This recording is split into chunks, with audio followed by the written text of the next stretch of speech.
My name is Colin Smart, as Sam said. I'm the founding partner of TSG Associates.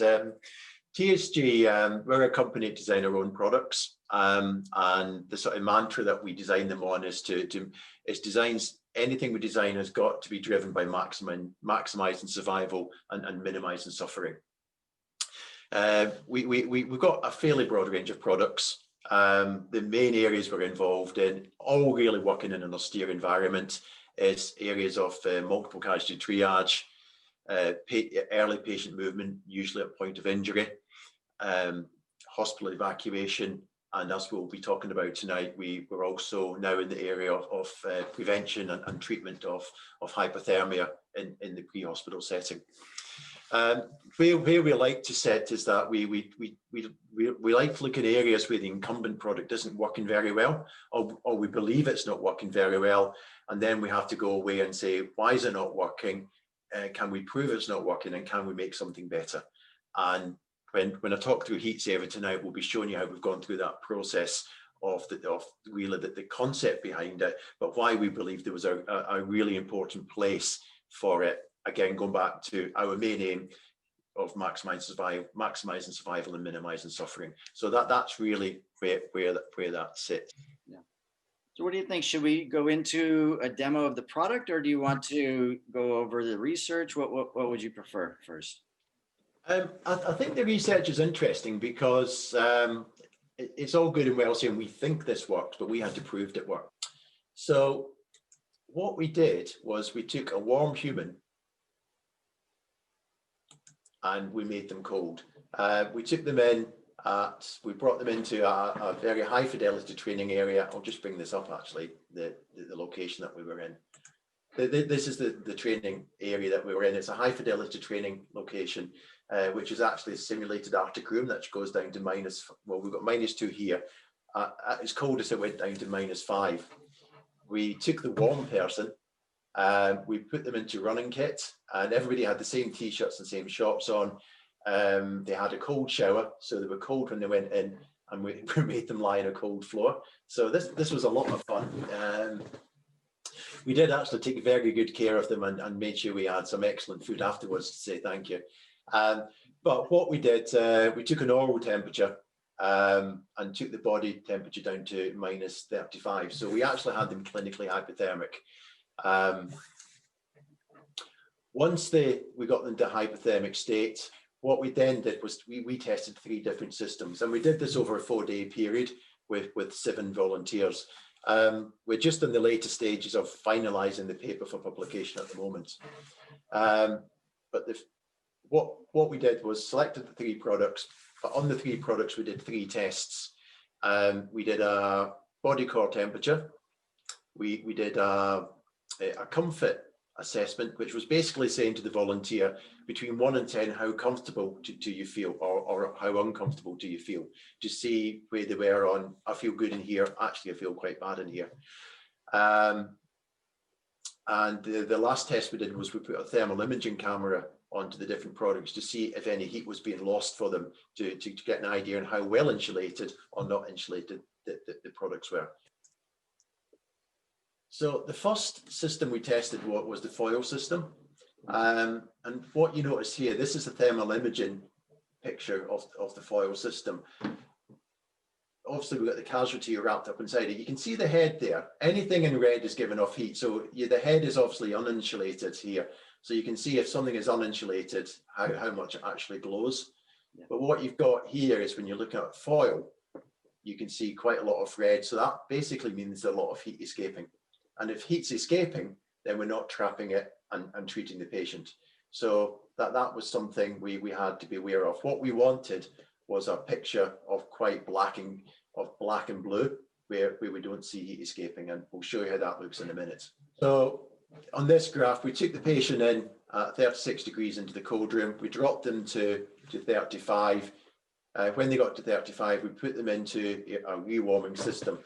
Now, the other thing we had in this rewarming system is that we actually had heat cells that were actively heating as well. So we were using active heating at the same time. And I'll come on to some of the interesting areas that we found about heat cells that I think are really important in the treatment of person as I've gone through the graphs. But what we found was when we put somebody in the foil, they actually stayed hypothermic for quite a long period of time. And at this point, when they were still hypothermic, this is when we put a carry mat underneath them. And it was only when we put an insulating mat underneath them that we found the temperature started to come up. So what that was telling us is that if you put somebody into a foil system with active heating cells that are generating quite a lot of heat, but you don't put something underneath them, then we were finding people were staying hypothermic for a long period of time. And normally you would think if you put somebody in foil with active heating cells, you're probably doing a good job. But with nothing underneath you, we clinically, we were still in a bad place. Yeah. So interesting finding. But you would expect that, right? I mean, when you say nothing between, so it was the patient lying on foil, lying on a cold floor. Is that right? Yes. Yeah, absolutely. And this was important because when you look at the equipment available, none of the systems at the moment come with anything to put underneath the person as standard. All right. So what we used was what would be available. So although the protocols say try and put something underneath someone, if that's not available, that's not going to go underneath them. So the problem is at the moment, any system that we look at with the foil systems, systems like the HBMK, they don't come with something to insulate you underneath. So by the nature of it, you have somebody on the floor. You just have conduction. Massive conduction heat loss. You know, I've often said, if you want to know how important it is, look at a homeless person. The first thing they do is put a piece of cardboard underneath them because it's logical. They know the floor is cold.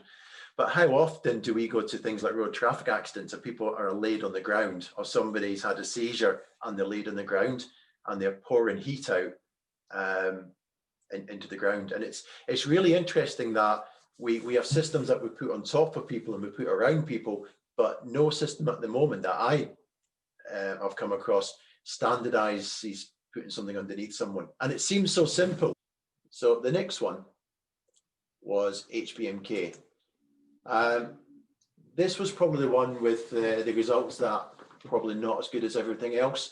You can see here, again, looking at an uninsulated area of the head, but you can see here, again, now this is, they have got a very large blanket of heat cells in here. So this is with heat cells, but we're obviously not trapping that heat, and if we're not trapping the heat, it's not going into the patient. Probably a good time at the moment to talk about heat cells. On the first day of the experiments, and we didn't actually record the numbers on the first day because we were really just getting our act together to work out what works and what doesn't. We just brought heat cells into the cold room, opened them up, and we kind of expected the heat cells to heat up because they're heat cells. And basically we found heat cells in about a -2 to -3 environment just did not heat up, and probably for about 3 hours when we were in the cold room. And I don't know if that's to do with the chemical reaction. It needs a more ambient environment to work. Just to clarify, when you say a heat cell, you're talking about something where you get a little snap and that triggers. Yes, yeah. So it's a chemical reaction. It's probably a bigger version of a hand warmer that we can buy in a shop. Heat cells for most of the standard military, well, most of the active heating for military systems use heat cells. I'm not aware of them using any other things in the pre-hospital phase. So what we had to do, we found on day 2, 3, and 4, was that we actually opened up the heat cells for about 50 minutes before we went into the cold room. So we had some active heating actually working.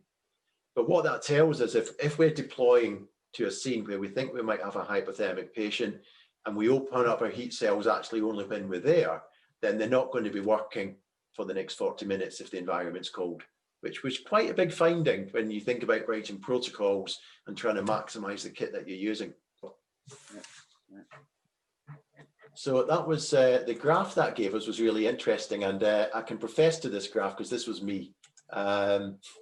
So you took me in at 36.2, and it's quite interesting actually, this one. Anytime I go to a swimming pool, I am always cold. And I do wonder why I now go to the Arctic, because I seem to get really cold really quick and drop quickly. I actually dropped to below 35 quite quickly, although I wasn't experiencing any severe symptoms at 34.3. So I think there is different physiology for, different reactions for different people. I was in HBMK with heat cells, couldn't get warm. Now this little blip here is quite interesting, and I can't prove this, but when I was hypothermic, my body would go into quite vigorous, deep, uncontrolled shivering for a period of time, then stop. And what we believe is like this push up here was probably driven by shivering. Right. And then when you stop shivering, you dropped again. But one of the problems we found here was that we just couldn't get me in this occasion up from a hypothermic state. So this is me in an HBMK with heat cells, but still nothing underneath me at this point, just using the equipment in the actual kit. Very, very interesting. It's a hugely interesting experience to go hypothermic yourself and understand the processes you go through. And the amount of, I think everybody who experienced a hypothermic state, to a person also said they were exhausted for 24 hours after it. I think it uses such amount of energy when you're in that state, which tends to think, what's that doing to the blood sugar of somebody who's in trauma? So it's quite detrimental, I think. You took it for a good long time too. 40 minutes to 90 or so. Yeah, it wasn't a lot of fun. But it's, you tend to hold the heat cells into you quite close, and I'd say your body would do quite intense shivering, but a shivering that was very sort of abdominal driven, and then it would stop, and then it would start again. So there is another bit of the story to this that will show you, because I wasn't getting out of hypothermic state, we actually swapped into the Heatsaver system, which I'm going to talk about. So the third system that we worked on was our system, which is the Heatsaver. Now, the difference we've taken here is that we've looked at all the types of heat loss, and we've put something in place for each type of heat loss. So we've got something underneath you. We've got an insulating layer on top of you, which focuses very much on the core. And then we've got a big cover on top of you, which is basically designed to take all the weather off you and protect you from the elements. Now, as I say, it's not that difficult to design a good hypothermia prevention or treatment system if you've got all the space in the world to do it. We need to do something that's very small and or acceptably small and lightweight to be carried by a medic who may only be carrying things on their back. But the first thing we noticed when we put our configuration in place is that we were holding a lot more heat, and you can see the differences between these two. So there's definitely a considerable, as soon as you put your camera on, and thermal cameras, they don't lie. They tell you exactly where that heat's being held and where it's being lost. Again, if you look at the difference between the head here and now the black area, we see now we've got most of our insulation around the core, but you can still see a little bit of heat loss around the legs where we've got less insulation. And I'll come to that as we talk about how we configured the product. But what we notice here, and we were doing this with independent people as well, looking at it, is that the graph improved quite considerably. Took the person in at 37, and as soon as we went into Heatsaver with active heat cells, then we came up quite quickly. So there was definitely, what we were showing here, I think, is that the incumbents were not performing as good as we wanted them to. And using the combination of what we were trying to develop seemed to be producing results. This goes back to the second last graph where I'm in the HBMK and I'm staying hypothermic, getting a bit worried about me here because I've been in a hypothermic state for a while. We then swap over and put me into the Heatsaver, and we get a significant improvement in temperature. So that would say that's a comparison going from one system into our system, and we've seen clinically an improvement on core body temperature. So although we want to clinically improve the outcome of the patient, we also want them to feel good and feel comfortable and feel in a good place. So anything we can increase the comfort of the patient by just making it feel good that's on them, I think is important as well. So a lot of what we've designed in is just to make the casualty feel really good as well. As I said a few times, creating something to prevent and treat hypothermic isn't that difficult if you've got all the size and weight in the world, because I'm going to take the loveliest sleeping mat in the world, the biggest sleeping bag and the best bivy bag, and I've got a system. The problem is, if you look at that, that's what I carried in Greenland, and that was 3/4 of one of my 2 sledges, and probably weighed the best part of 15 kilograms to carry that load of insulation. So any medic working in any environment, or even in the back of an ambulance, you've got no space to carry that equipment. So the difficulty and the challenge for us was to make something within an acceptable size and acceptable weight. Basically, this is what we got the Xtract Heatsaver down to. It weighs 2 kilograms. And you can see the size of it. For us metric British, it's about 30 centimeters, 30 to 35 centimeters, depending on how well you compress it. So about a foot and a bit, if I get that right. And depth-wise, it's about 15 to 20 centimeters, so about half a foot. So the idea, it's probably not a lot bigger than a 2-season sleeping bag, if you were to compare it to maybe something you'd buy in a camping shop. Like any product, it's got to work in the environment that it's designed to work in. Now, if you're going to work in a cold environment, you've got to accept you're already wearing gloves. And it sounds really simple. If you don't design something you can't get into, then you cannot get into it. We had one of the products in the cold room, that we had one of our military specialists working on it, and they actually physically couldn't get into it with mitts on. So you've got to think of everything that's going to make a product fail. If you look at Heatsaver, there are 3 massive buckles here. So if I have a hand with massive mitts and my hands are cold, I can still release it. So it's very important that we can get actually into it. The next thing about it is, if you think about the environment we're working in, the last thing you want to do is for your equipment to blow away. So except if it's cold, there's probably going to be wind. And I suppose going back to my Greenland experience, we used to say, what happens if you lose your tent in Greenland? You die. Because if you put your tent down and it blows away, you're just going to die. And but you don't want your kit to blow away when you're working in austere environments. So then you open up your Heatsavers. You find there's 2 tent pegs held on the inside, and there's a couple of little holes here that allows you to peg it down. So if you're working in somewhere, it's it's a 50-mile-an-hour wind, then you've actually got your equipment secure. Like any piece of pre-hospital equipment, it's got to be organized. I think any of us that's worked in the pre-hospital area or a resuscitation room, we don't put kits in an unorganized bundle. It's highly, highly organized. So any equipment we should have has to have that same mantra. It's got to be organized. So there's 3 areas of equipment here. We've got our insulating mattress. We've got our do underneath the casualty. We've got our insulating system, which is the fibers that we're going to put on the casualty. And then we've got the element protection sheet that protects them from the weather. But the idea, you can see 1, 2, 3, and there's instructions in all of them, except in people may not use every day. They might be a bit of tunnel vision. It allows you to do it. This should talk you through what you need to do. So that's how it comes out at the moment. I'll show you how it actually goes under the casualty in a second. But any questions on that at the moment? Well, is this meant to be a single use? I mean, the foil is going to be single use. Is this something you repack or clean? That's a really good question, and it was one of the questions our army asked us. And on the 4th testing day, we took one of our heat seals, which is the insulation component of it. We washed it 5 times at 60 degrees with a standard domestic detergent. That's the standard, certainly the UK, that we use to say that it's killed all the nasty things that could be breeding.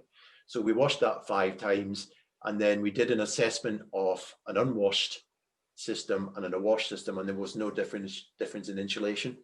So from that evidence, I think we're happy to say that this is a multiple use system. I think if it gets grossly contaminated on a really bad trauma patient, then you get rid of it like any kit you would. But it can certainly go through a 60-degree wash and maintain its over 5 times, which is what we've tested to, and it can maintain its insulation. So we're happy to say that it's a multiple use product. So I think that is quite an important point, certainly for organisations. What I'll probably do is I'll move you across the room a bit, if you want, if that's okay, just to my my happy patient here, who's been very quiet and very patient waiting on us, and show you how this works. Now, the system can work on its own, but our testing results are using the Xtract, which just allows it to wrap the whole thing up and just become a complete unit. I think we do need to do some independent testing again, using it just in its own without the Xtract, but I don't think there'll be too much of a difference, but I don't have the evidence to back that up at the moment. So if we've got our patient here, the first thing we've got, when you look at our system, is our insulating mattress. Now you can see this one here, it's a very small piece of equipment. Now the key to having one working in an austere environment is, again, it's got to be small. So this is very much driven to the pattern of a body, so we don't have any extra material working that we don't need. And it's got to be blown up quite quick. I blow this thing up in about 5 breaths. The Royal Marines who took it out to Norway for 6 months told me they can do it in 3, and they're a lot younger and fitter than me, so they probably can. But what that looks like is this. Now the key here to this insulating mattress is you've got a nice big pillow at the top, because everybody loves a pillow. And then we configured the insulation material on it on very small cells. So we're trying to minimize the convection of the air movement to give you maximum insulation. And when it comes to blowing it up, we've used a thing called a Boston valve, which is a very tough valve, but again allows me to open it up. It's a one-way valve. It opens up. I can still do that with gloves. And when it comes to blowing it up, there's no fine motor skills involved in it. Everything's chunky. So just give that one a.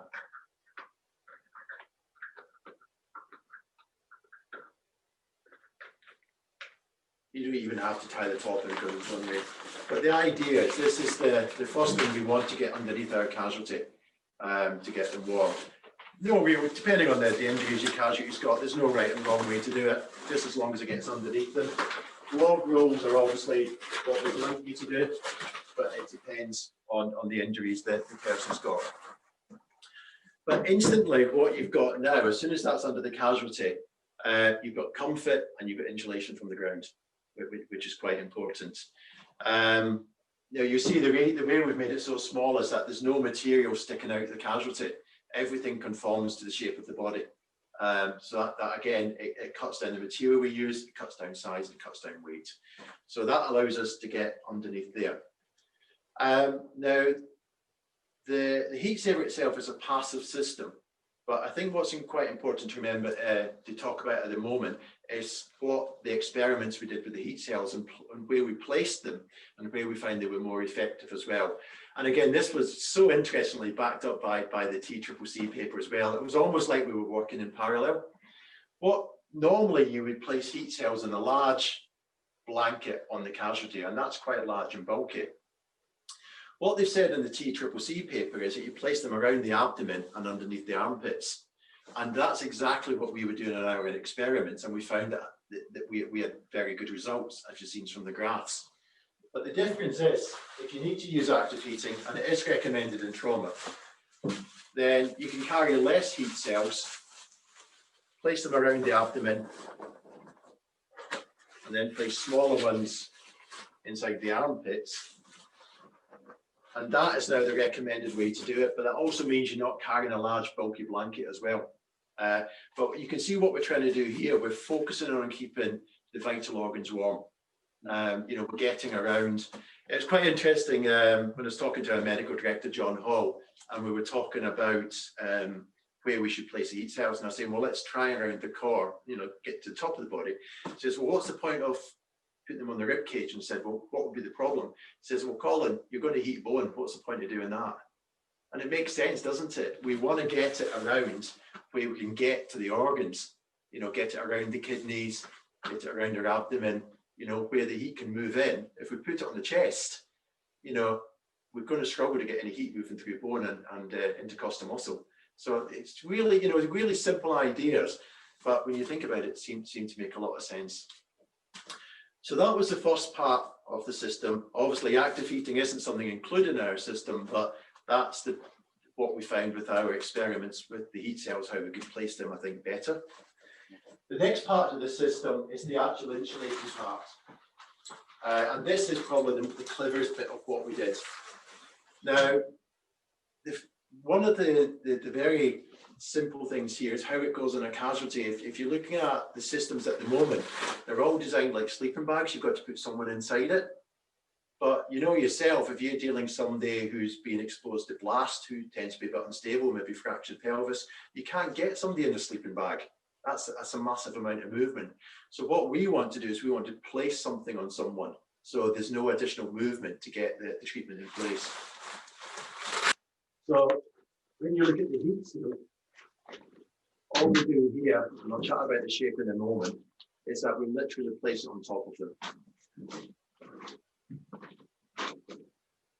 Now, if you look at the detail on the heat seal, then you'll find that it's patterned, that everything is designed to sit around the core.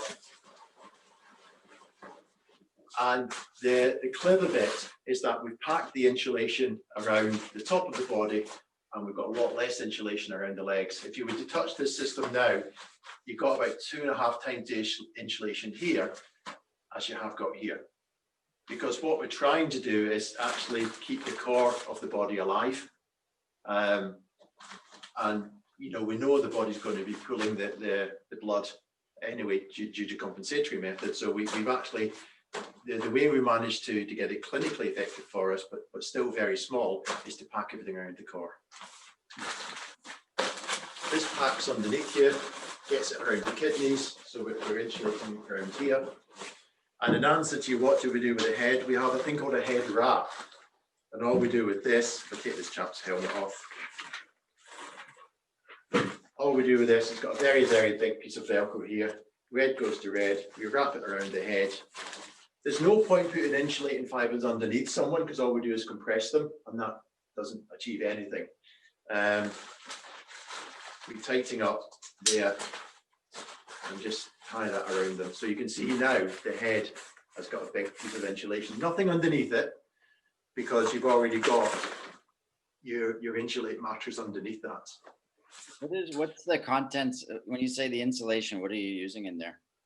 Yeah, I'll hold exactly what it is because it is a little bit of a trade secret. But it's what I can tell you is when you're looking at types of insulation, you either go for natural insulation or you go for man-made or synthetic insulation. The best insulation you can get is down. And I think that's pretty much proven. But the problem with down, as soon as it gets wet, it will lose all its insulation capabilities. And again, if you go back to my time in Greenland, we all took synthetic sleeping bags because man-made fibers, although they're bigger and bulkier, they work better in the wet. So this one uses a synthetic fiber. There's various ones on the market. I don't know if there's that much difference between them, but we've used a synthetic fiber in here. Because if it does get wet, we've got better heat retention. Just on that, from a purely treatment point of view, obviously moisture drags heat out of people, so you want to get somebody dry inside this. One of the big, and all protocols say that, is getting them out of the wet kit. But also, if they're bleeding, I would recommend maybe putting an incontinence pad underneath them because you don't want people sitting in pools of blood. But this is a sealed. Is there a zipper or anything within it that lets you pull insulation out? I mean, is it a sealed system where when you clean it, you throw it in the washer? Yeah, it's a sealed system, and you just literally throw it in the washing machine, and that will come out. You know, and certainly, I'm not sure what the other countries are using as standards for for washing, but in the UK it's a 60 degrees, and I think you've got to have at least a 10-minute contact at 60 degrees to kill all the microbes that they certainly want to be killed. So I'm not sure how it changes in different territories, but that's certainly the British standard that they're happy for us to work on. And did I interrupt you at step 2 or step 3? I'm not sure, but I suppose it's going back. Make sure the patient's dry. And almost part of as your nursing care, if it's any trauma patient, is going to be producing body fluids. I think if you had an incontinence pad as part of your kit, I'd get it underneath them so they're not sat in pools of fluid. That's independent to equipment, but I think it's just good patient care. If you're in an Xtract stretcher, the whole thing just zips up around you and seals you before the last section.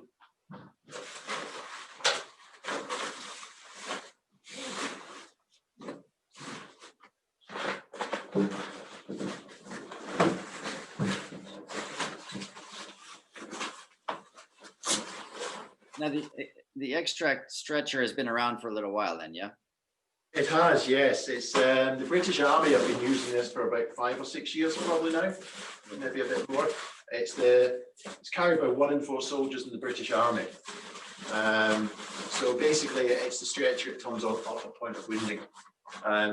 What it basically does, it sort of just wraps around you and puts you into a little cocoon. So everything is pulled together. As you can see with the Heatsaver here, there's no gaps in the system anymore. So what I'm producing here is a microclimate. If I've got heat cells working there, I'm producing heat, but there's no heat being lost, as you see from the thermal imaging. There's no heat being lost from the casualty. That is clinically insignificant. Now, obviously, if you're operating in -30, you're going to add extra insulation depending on the climate you're in. But for a temperate type climate, then we believe this would be enough for you. And the final part of the system, very important, it's just the ability to keep the weather off you. Anybody who's got a big rucksack and has a cover on it, that it's no much. This is basically what this is. This goes around you.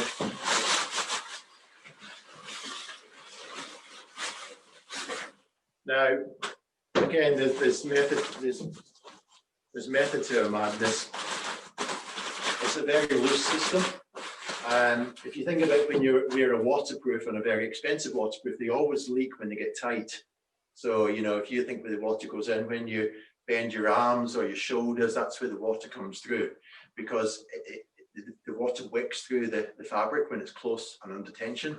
What we want to do is keep it loose, so the water just, any moisture, any spin drift just pushes straight up the casualty. More importantly, remember, this is still a casualty, so we still need access. One of the tests that one of our accident and emergency consultants did was to time how long it took to do various examinations on the patient, doing chest examinations, tourniquet examinations. So there's multiple ways to get into this casualty without opening up too much, because if you open up everything and lose all your heat, you're not doing any good. So I've got double zips, I can still get into my casualty, and I can still do my examinations, but without, or certainly minimizing the heat loss by doing it. But as you can see from this chart here, if you think about all the ways of heat loss, we're stopping it from underneath. We're stopping the weather coming in on convection. Evaporation pretty much stopped. And if they're injured, then radiation isn't too much of a problem, because, you know, we're cold, clammy skin doesn't radiate heat, but we've got them snug. The secret was to make it that size, and that's how we've managed to do that. But whatever hypothermia prevention or treatment system you've got to combat all the elements of heat loss. And I think why the other systems were performing a substandard way is that they'd only combated some of the heat loss and not all of the heat loss. Yeah. So no matter how I control the heat loss going from the top of the body, if it's all going out the back of the body, it's never going to work. So I think the correct way, or the way we prefer to do it, is that you always have a complete system. There may be times where people say, well, I've only got that amount of space, what's the best thing to take? And I've already got my sleeping bag, can I just take the mattress? So, but as long as they understand whatever they do, they must combat all the methods of heat loss. That's the important bit. And the biggest strength that we've got is the evidence we've gathered. We've not just said we think this is better. What we've, over the 4 days of testing and experimenting we did, and the faculty that we put in the room to look at that and to get their views on it, we've got a fairly robust set of data that says this happened to this and this happened to this. And when we did this, then the graphs changed. So, you know, I think for people who are genuinely concerned about maximizing survivors, you know, military organizations, it's all about survival in the battlefield. I think we can show that there's a significant improvement in the care that we can give. And I think with hypothermia, it's not a nice to do. If we don't do it, more people will die. And I think the thing I find about this is it's not a technical skill. I'm not asking someone to do a surgical airway with millions of pounds worth of upkeep and training that we'll use once or twice in a career. This is putting some insulation on somebody in a sequential way to make a clinical difference. It seems such a simple thing to do to get a significant leap forward in survivability and care.